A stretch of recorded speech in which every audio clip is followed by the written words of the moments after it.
concurseiro, minha amiga concurseira, tudo bem com vocês?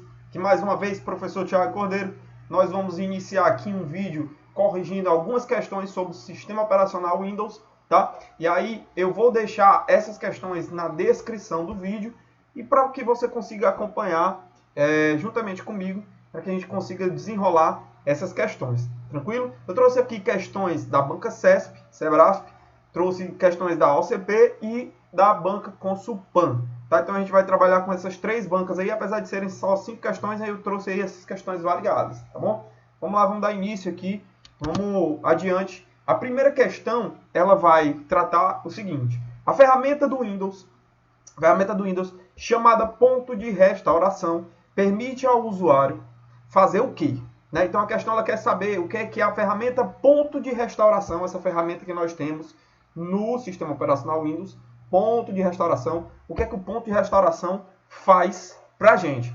Para a gente iniciar a resolução dessa questão, eu vou abrir com um slide em branco para a gente entender o que é que o ponto de restauração faz. Vamos lá. O ponto de restauração, na verdade, ele serve para recuperar, para que você consiga voltar no momento anterior no tempo, aonde o sistema operacional ele funcionava normalmente. Então, por exemplo, vamos supor que em janeiro de 2020, você instalou o seu sistema operacional, ele estava funcionando tudo ok, todos os drivers, né, todos os programas instalados, tudo funcionando direitinho.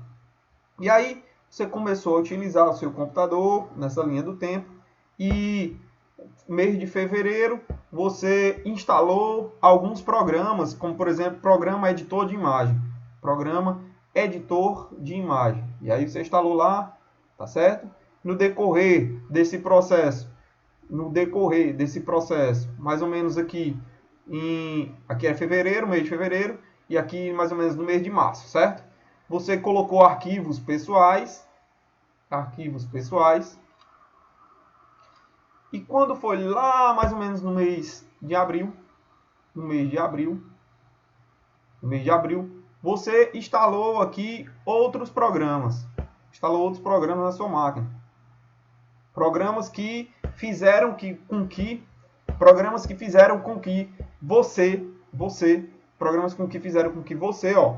tivesse um problema no sistema operacional e o seu computador, por exemplo, não conseguisse mais inicializar. Seu computador parou de funcionar em decorrência de um problema que teve no seu sistema operacional, na inicialização do seu sistema. Você pode fazer pontos de restauração para voltar no tempo. Lá em janeiro de 2020, quando tudo funcionava normalmente. Professor, dá certo? Eu posso fazer isso? Pode. Porque você criou aqui um ponto de restauração. E lembrando, esse ponto de restauração, você pode configurar o teu sistema operacional para que ele crie pontos automaticamente, periodicamente, de mês em mês, ou de 15 em 15 dias, enfim. Você pode programar o seu computador para fazer pontos de restauração automaticamente. Ou você pode manualmente, lá no sistema operacional, você mesmo dizer, olha, nesse momento aqui eu quero criar um ponto de restauração, porque eu vou fazer uma instalação de um programa e pode acontecer algum problema e eu quero voltar no tempo e não quero perder muitas coisas. Então, assim, vamos lá. Presta muita atenção aqui. O ponto de restauração, por mais que você volte no tempo, você voltou bem aqui no tempo, tá? Você voltou no tempo. Você não vai perder os seus arquivos pessoais. Ué, professor, mas os arquivos pessoais eu coloquei na minha máquina lá em março. Eu coloquei no mês de março. Eu estou voltando no ponto de restauração. Em janeiro de 2020. Eu não vou perder esses arquivos pessoais que eu coloquei, que eu inseri no meu computador no mês de março. Não, você não vai perder, tá certo? Então pega esse bizu que ele é muito importante.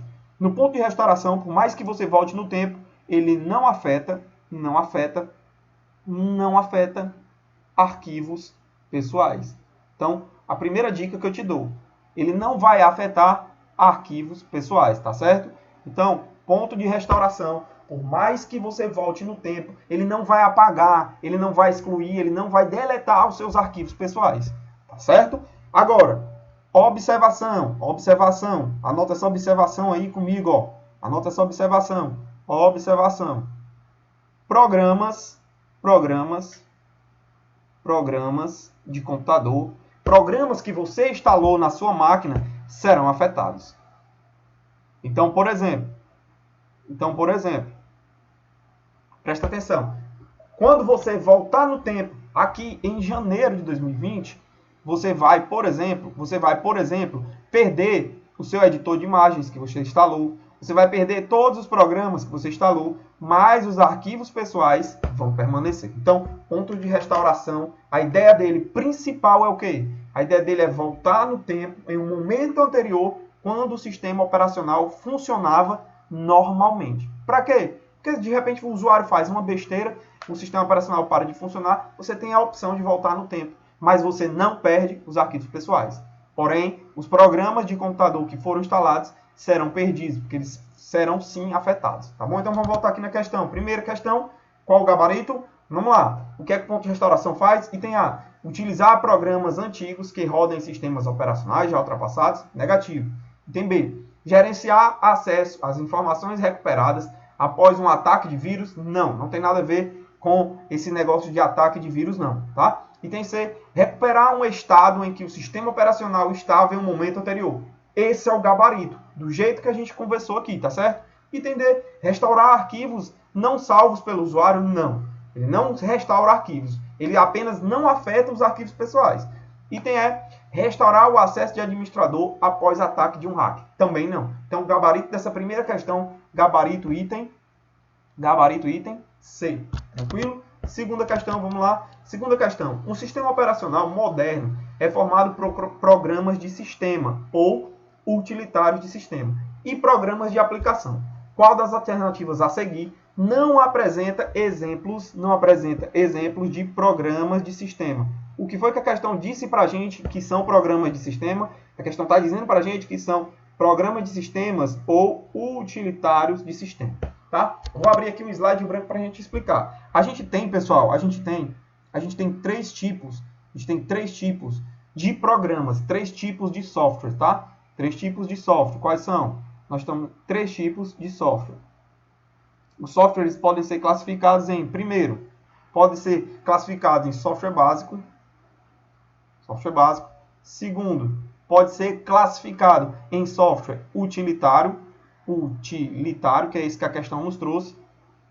E, em terceiro, eles podem ser classificados como software aplicativos. Softwares aplicativos, tá certo? Professor, e o que é cada um deles? Eu vou te explicar aqui agora. Eu vou te explicar qual é a função de cada software desse. O software básico, ele é essencial, é o software que é essencial para a máquina funcionar. Então, assim, ele é essencial para a máquina funcionar. Sem o software básico, a máquina não funciona para nada. Ela não passa de um equipamento desligado. Tá? Então, ele dá vida à máquina. Ele é essencial para a máquina funcionar. Imagine aí comigo um tipo de software básico. Consegue imaginar? Eu consigo imaginar um sistema operacional. Sem o sistema operacional, a máquina, o computador, o notebook, o tablet, o celular, ele não funciona para nada. Ele nem liga. Tá? Então, todo equipamento, todo dispositivo vai precisar de um sistema operacional. Então, um sistema operacional é um exemplo de software básico. Software utilitário, ele é útil. O software utilitário, ele é útil. Ele vai ser útil para o sistema operacional. Vou botar só assim, para o SO. O SO, o sistema operacional, vai funcionar bem com esse software instalado. O sistema operacional vai funcionar bem se ele tiver um software utilitário instalado nele. Então, um exemplo de software utilitário, antivírus. Tá? Antivírus. E todos os programas que são úteis para o sistema operacional. Tá? Então, pensa num programa que seja útil para o sistema operacional funcionar bem. Esse que a gente comentou agora, ponto de restauração, ele é útil para o sistema operacional funcionar bem. Se o sistema operacional der um problema, der uma pane, você pode voltar no tempo, um momento anterior em que o sistema operacional funcionava normalmente. Tá? Então, ponto de restauração, desfragmentador de disco, antivírus, firewall do Windows, todos esses são exemplos de software utilitário. Já os softwares aplicativos, eles atendem às necessidades do usuário. Tá? As necessidades do usuário. Então, olha para a questão, toda vez que for um software que vai atender a demanda do usuário, é um software aplicativo. Toda vez que for um software útil para o sistema operacional funcionar bem, é um software utilitário.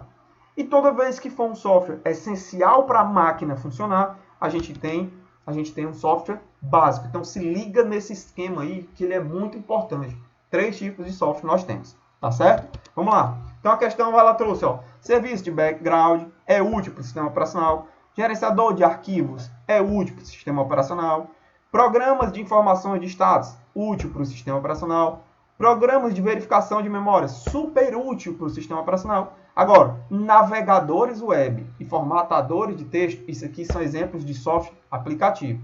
Por quê? Porque o usuário precisa acessar a internet, olha só, está atendendo a necessidade do usuário. O usuário precisa digitar um texto, formatadores de texto. Então, está atendendo a necessidade do usuário. Então, essa questão aqui, ela é um exemplo de software aplicativo. Então, como a questão está querendo? Qual das alternativas a seguir não apresenta exemplos de programa de sistema, exemplo de software utilitário? Então, o gabarito da questão, item E. Segunda questão, gabarito, item E. Vamos lá para a terceira. Com relação a sistemas operacionais e ferramentas de edição de textos e planilhas, julgue o item a seguir. Programas e arquivos que estejam abertos e em uso no ambiente Windows podem ser acessados pelo painel de controle, que é uma barra horizontal localizada na parte inferior da tela. Pessoal, errado.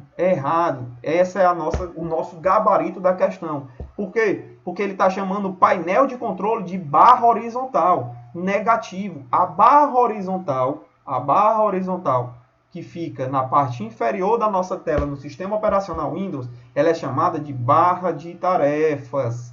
Barra de tarefas. Professor, por que é barra de tarefas? Porque ela armazena todas as tarefas, todos os programas que estão sendo executados naquele momento. Então, se você abrir o Word, ele vai ficar armazenado aqui na barra de tarefas. Se você abrir uma planilha, aqui também. Um navegador, aqui também. Então, a barra de tarefas ela vai armazenar as tarefas que estão em execução naquele momento. Tá? Então, essa barra inferior ela é chamada de barra de tarefas e não painel de controle. O painel de controle é uma central de configurações. Todas as configurações do teu sistema operacional você acha no painel de controle, tá certo? Então, terceira questão, errada. Quarta, Ana é servidora municipal de Tarrafa, Ceará. Na área de trabalho, no sistema Windows, ela salvou um arquivo. Então, ela salvou um arquivo na área de trabalho. Acidentalmente, após selecionar esse arquivo, o que foi que ela fez? Ela deu um clique no arquivo. Ela pressionou as teclas Shift, Delete. Shift, Delete. Olha o que ela fez, a Ana. Ela deu um clique no arquivo para selecionar e depois combinou a tecla Shift, Delete. E depois respondeu sim. Olha aí a besteira que ela fez.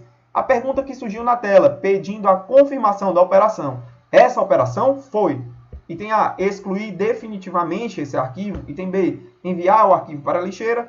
Item C, excluir o arquivo da área de trabalho e o enviar para a pasta de transição. Item D, todas as alternativas são falsas. E aí, meu amigo, o que você acha? Muito bem. Por padrão, o que é que acontece? Quando você clica, faz a combinação da tecla Shift mais Delete. Quando você faz a combinação da tecla Shift mais Delete e pressiona o arquivo, você está mandando excluir definitivamente. Esse é o padrão definitivamente. Esse é o padrão do sistema operacional Windows. Tranquilo? Se você apertar só o Delete, por padrão, ele vai mandar para a lixeira. Mas eu tenho que conversar contigo alguns detalhes. Preste atenção. Essa questão da lixeira é muito importante porque ela tem muitas regrinhas, tá? Por padrão, se você apertar o Delete, vai para onde? Vai para a lixeira. Se você apertar Shift mais Delete, exclui definitivamente. Exclui, ó. Vai excluir definitivamente. Vou botar abreviado, beleza? Agora, quais são os tipos de arquivos? Quais são os tipos de arquivos que não vão para a lixeira? Quais são os tipos de arquivos que não vão para a lixeira? Vamos lá. Não vai para a lixeira. Vamos botar aqui bem grande, ó. Não vão para a lixeira. Quais são esses arquivos, professor? Quais são esses arquivos? Presta muita atenção. Olha só. Arquivos maiores do que a lixeira. Arquivos maiores do que o tamanho da lixeira. Maiores que o tamanho da lixeira. Isso é óbvio, né, pessoal? Arquivos maiores do que o tamanho da lixeira. Isso é muito óbvio, porque presta atenção. Vamos supor que você tem aqui a lixeira do seu computador, certo? Imagina que isso aqui é a lixeira. Está lá a lixeira. E ela tem uma capacidade, essa lixeira, de 20 GB. E aí você vai apagar um arquivo de 30 GB. Aqui um arquivo de 30 GB. Tem como você colocar 30 GB dentro de uma pasta com 20 GB? Não tem. Então, arquivos maiores do que o tamanho da lixeira, por mais que você pressione só o delete, ele apaga definitivamente. Porque ele é maior do que a lixeira, não cabe na lixeira, não tem como ir para a lixeira. Tá? Arquivos de dispositivos removíveis. Arquivos, dispositivos, botar abreviado, removíveis. Então, por exemplo, se você tem um pendrive, e você, por mais que você aperte só o delete, ele vai apagar diretamente. Ele não manda para a lixeira. Por mais que você pressione só o delete, tá certo? E outro, terceiro aqui, o terceiro é arquivos de unidade de rede. Arquivos de unidade de rede. Como assim unidade de rede, professor? Unidade de rede. Arquivos de unidade de rede, pessoal. Arquivos de unidade de rede são arquivos de computadores compartilhados. Então, se você entrar em uma unidade de rede, você está entrando num computador compartilhado na tua rede de computadores. Você não está naquele computador local. Então, se você entrar nessa unidade de rede, você está acessando uma pasta que está em outro computador. Se você apertar delete, não tem como você mandar para a lixeira do seu computador, porque você está acessando outra máquina compartilhada na rede. Tranquilo? Então, arquivos de unidade de rede também não passam pela lixeira. Por mais que você pressione só delete, ele exclui o arquivo definitivamente. Tá bom? Vamos adiante. Quinta questão. Passei o gabarito? Passei. Item A, excluir definitivamente esse arquivo. Tá certo? Então, gabarito da quarta questão, item A. Vamos adiante. Quinta questão. Assinale a alternativa que apresenta um aplicativo gratuito anti-malware. Então, ele quer saber um aplicativo gratuito anti-malware que auxilia na proteção contra vírus e outros malwares, incluído no Windows, e que pode ser atualizado através do Windows Update. Winboot, errado, não é. ScanDisk, não. ScanDisk é para verificar erros no disco, tá certo? Spyboot, também não é. ComboFix, também não é. Gabarito, Windows Defender. Que é que eu quero que você anote aí, ó. Anota aí. Que o Windows Defender, vamos botar abreviado, Windows Defender, ele teve um comportamento lá no Windows 7. No Windows 7, olha como era que ele funcionava. No Windows 7, ele era apenas um anti-spy. Ou seja, lá no Windows 7, ele só buscava, só capturava e eliminava da máquina programas espião. Tá certo? Já a partir do Windows 8, olha o que foi que aconteceu. A Microsoft atualizou o Windows 8 e o Windows 10. E o Windows Defender, aqui, ó, Windows Defender, lá no Windows 8 e Windows 10, ele já se encaixa na categoria de antivírus, ou seja, ele já se encaixa na categoria de antivírus. Ele já consegue detectar e eliminar vírus, worm, bot, trojan e várias outras pragas virtuais, vários outros códigos maliciosos. Beleza? Eu espero que você tenha gostado. Não desista dos seus sonhos, foco e força.